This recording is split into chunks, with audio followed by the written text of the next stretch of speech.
बोधवे नमस्तुभ्यं सतते मोदका प्रियां निर्विघ्नं कुरु देव सर्वकार्येषु सर्वदा। ये ध्यान मूलम गुरुमूर्ति पूजा मूलम गुरुपदम मंत्र मूलम गुरुर्वाक् मोक्ष मूलम गुरु कृपा मोक्ष मूलम गुरु कृपा। बोले श्री गुरु महाराज की जय। श्री कृष्ण गोविंद हरे मुरारी श्री राम नारायण वासुदेव। श्री कृष्ण गोविंद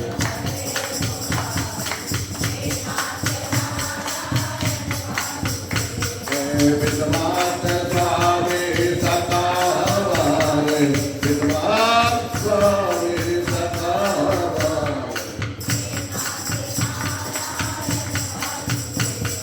श्री कृष्ण गोविंद हरे मुरारी श्री राम नारायण वासुदेव। दरबार की कार्तिक मास महात्म में 33वां अध्याय है। कल 32वां अध्याय सुनाया था ना। कल नरकों के बारे में बताया हुआ, शायद नरक होते हैं है ना।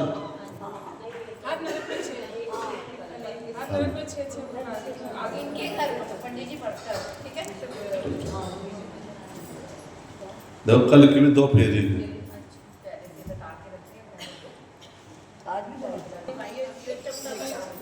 33वां अध्याय लाल बताते हैं। सूत जी ने कहा इतनी बातें सुनकर के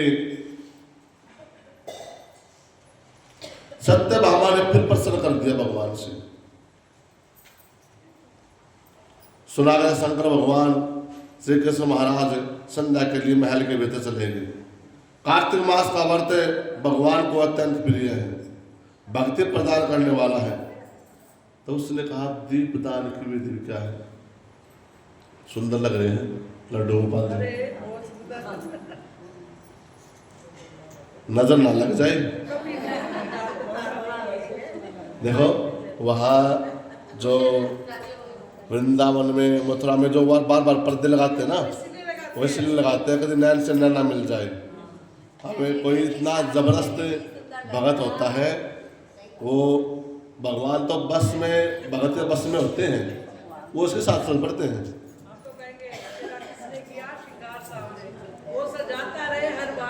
वो साथ दरबार की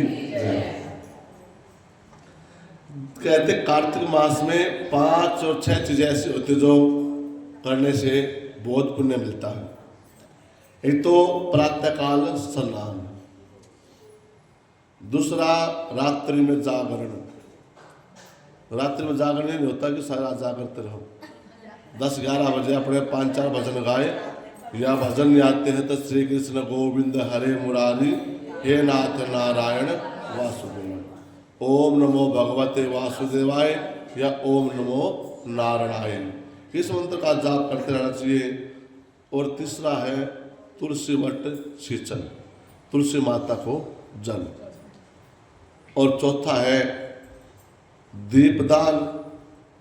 ये जो 5 कर्म और उदापन, जो 5 कर्म है, ये 6 कर्म जो भी है, ये कार्तिक मास में अत्यधिक फल देने वाले होते हैं।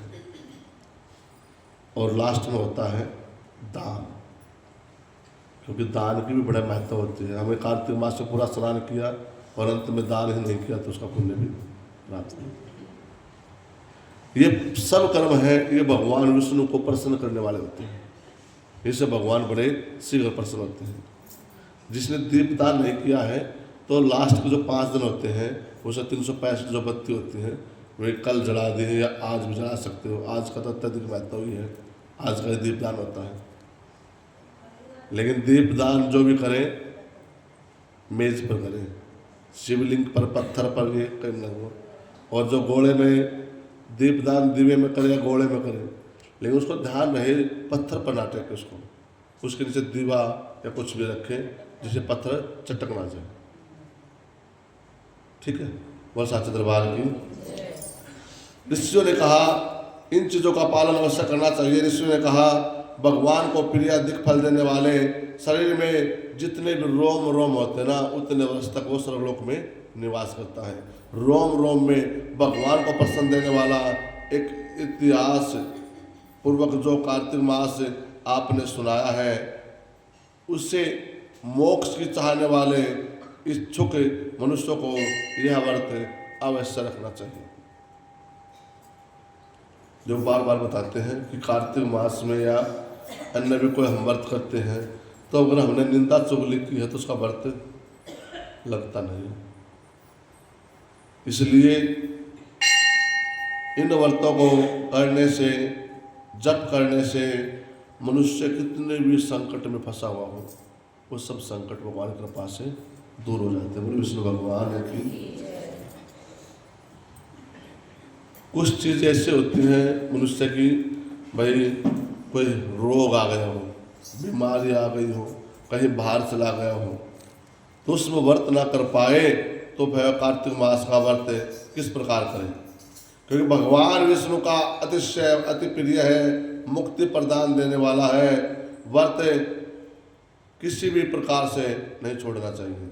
भगवान जी कहते सूर्य ने पर उत्तर दिया, कार्तिक मास में किसी संकट में फंस जाए तो वीरता के साथ शंकर भगवान या विष्णु भगवान मंदिर में जाकर के एक बार जागरण करें, और मंदिर में जाकर पास न हो तो किसी भी देवता का मंदिर हो, पास में जाकर के रात्रि में जागरण करें। अगर घना जंगल हो तो फिर लास्ट में क्या बता दिया, कोई पीपल का पेड़ हो ना, उसके नीचे बैठ करके आप आधा घंटा भजन कर लेते हो ना, तुम्हारा व्रत लग जाएगा।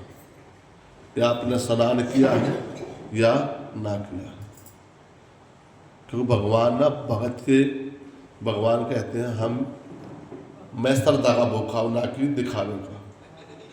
आपके अंदर श्रद्धा अच्छी है, स्नान करने से क्या होता है, तन की शुद्धि होती है, आत्मा शुद्ध नहीं होती है। इसलिए भगवान कहते हैं अगर मान ले आपके पास कोई दुविधा आ जाती है, कोई संकट आ जाता है, तो नहा नहीं सकते हो तो ये काम कर लो। अगर घना जंगल हो तो पीपल के नीचे तुलसी वन में जाकर के जागरण करें और विष्णु भगवान का मन ही मन ध्यान करें, उनके सम्मुख बैठ करके कीर्तन करें। ऐसा करने से 1000 गौ दान करने से जो पुण्य मिलता है वो आपको एक रात्रि में ही प्राप्त हो जाएगा। बोलो विष्णु भगवान की। इसमें देखिए कितनी अच्छी बात और बताई। देखो, जो विष्णु भगवान के मंदिर में या कार्तिक मास में भजन करता है, बाजा बजाता है, कीर्तन करता है, नाचता है, गायन करता है, नृत्य करता है, वे समस्त पुण्य उसको प्राप्त हो जाते हैं। बोलो विष्णु भगवान की। देखो, सेवा, किसी को तन की सेवा होती है, कोई मन की सेवा होती है, कोई धन की सेवा होती है। अब किसी के पास पैसा है, समय नहीं है, किसी के पास समय ही है, पैसा नहीं है, इसलिए सेवा सब प्रकार से होती है। वो मंदिर में मार्जन करता है, झाड़ू लगाता है, भगवान के नाम का स्मरण करता है, ब्राह्मणों को भोजन करा करके ये सब पुण्य उसको प्राप्त हो जाते हैं। विष्णु भगवान को प्रसन्न करने के लिए ये कार्य हमें अवश्य करने चाहिए, और अंत में ब्राह्मण को प्रसन्न होने से ही भगवान विष्णु प्रसन्न हो जाते हैं। इसलिए कहते हैं अंत में ब्राह्मण को दान देवें, और उसके दान देने से भगवान विष्णु प्रसन्न होते हैं। इसलिए तो गरुड़ कथा में भी कहा है, जो हम गरुड़ कथा करते हैं ना, लास्ट में जो फलश्रुति अध्याय हो जाता है तो उसमें बताते हैं भगवान विष्णु गरुड़ से कहते हैं कि अंत समय में ना, लास्ट में मेरा जो पूजन करे, कथावाचक का पूजन करे, कथावाचक कोई भी है उसका पूजन करेंगे, और कथावाचक की पूजा से मेरी पूजा हो जाती है, उसके संतुष्ट हो जाने पर मैं संतुष्ट हो जाता हूँ। बोल विष्णु भगवान की। और उसके माता पिता को मैं मोक्ष प्रदान कर देता हूँ। यदि आप दीपदान न कर सकें तो दूसरे के दीप की वायु आदि से ही भली भांति रक्षा करें। दीपदान न कर सके तो दूसरे का दीप हवा चल रही है उसको सपोर्ट कर दिया, उसको भी दीपदान का फल मिल जाता है। यदि तुलसी का पौधा पास न हो तो वैष्णव ब्राह्मण की पूजा करें, उसकी पूजा से मेरी पूजा हो जाती है, लेकिन ब्राह्मण का अपमान कभी ना करें। एक बात और बताते हैं, जोत से जोत नहीं जगानी चाहिए, लेकिन आप अगर 10 दीपदान करो तो आप जोत से जोत जगा सकते हो अपने दीपदान से, लेकिन अन्य किसी के साथ जोत से जोत नहीं जगानी चाहिए। अगर आप दीपदान कर रहे हो, अपने ही 10 दीपदान किए हैं तो आप 10 दिवस से अपनी जोत जगा सकते हो अपने दिवे से, लेकिन दूसरे के दिवे से इसलिए क्योंकि उसने किस मन्नत से वो किया है, इसलिए उसमें, क्योंकि भगवान विष्णु सदैव अपने भक्तों के निकट रहते हैं। इन सब के होने से देवता, ब्राह्मण, गौ, पीपल, वट वृक्ष की श्रद्धा भगवान से सेवा करें। सोनकादि ऋषियों ने कहा, जो आपने गौ और ब्राह्मण की और पीपल की वट वृक्ष को श्रेष्ठ क्यों बतलाया है? सभी वृक्षों में पीपल श्रेष्ठ है, वट वृक्ष में श्रेष्ठ क्यों कहे हैं? सूर्य ने कहा। भगवान विष्णु बोले, पीपल का जो वृक्ष है उसमें साक्षात भगवान विष्णु का वास होता है, वट वृक्ष में साक्षात शंकर भगवान का वास होता है, और पलाश का जो पेड़ होता है उसमें साक्षात ब्रह्मा का वास होता है, ब्रह्मा जी का। पलाश में ब्रह्मा जी का, वट वृक्ष में शंकर भगवान का, पीपल में विष्णु भगवान का। इनके दर्शन मात्र से, इन वृक्षों की पूजा करने से ही मेरी पूजा हो जाती है, और इनके दर्शन मात्र से पूजा करने से ही मैं संतुष्ट हो जाता हूँ। और ब्राह्मण का बता, ब्राह्मण भी शास्त्रों में सबसे बड़ा बताया है। विष्णु भगवान ने ब्राह्मण को भी अपने से बड़ा बताया। हम लोगों को इसमें शंका नहीं करनी चाहिए, ब्रह्मा विष्णु शंकर वृक्ष क्यों हुए? क्योंकि आपने हमें बतलाई। सूर्य जी कहने, प्राचीन काल में शंकर पार्वती विहार कर रहे थे, उस समय उनके विहार करने से, विघ्न डालने के विचार से ब्राह्मण का रूप धारण करके अग्निदेव वहाँ पर आ गए। विहार के समय आनंद का नाश करने के कारण क्रोध में भर करके पार्वती माता ने समस्त देवताओं को श्राप दे डाला। पार्वती ने कहा, समस्त देवता विषय कीट के पतंगों को जानते हैं, इसमें आप लोगों को ने देवता होकर के भी बिगड़ डाला है, इसलिए तुम सब वृक्ष बन जाओ। बोले विष्णु भगवान ने, जैसे सवरा ने श्राप दिया था ना, सब नदी बन जाओ, ऐसे पार्वती माता ने भी श्राप दिया।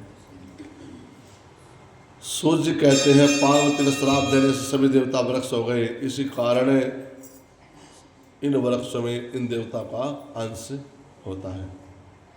शंकर भगवान दोनों पीपल और वट वृक्ष हो गए हैं, इसी कारण भगवान विष्णु शनिदेव के साथ भोग होने के कारण केवल शनिवार को ही पीपल का स्पर्श करना चाहिए, अन्य दिन नहीं करना चाहिए। बोल विष्णु भगवान।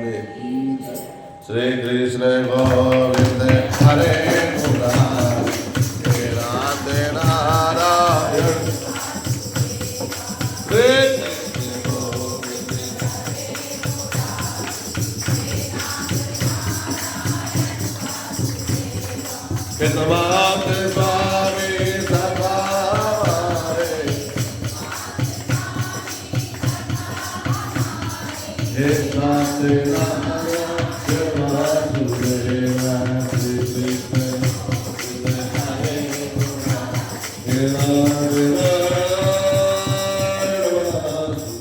कार्तिक मास माता में 33वां दरबार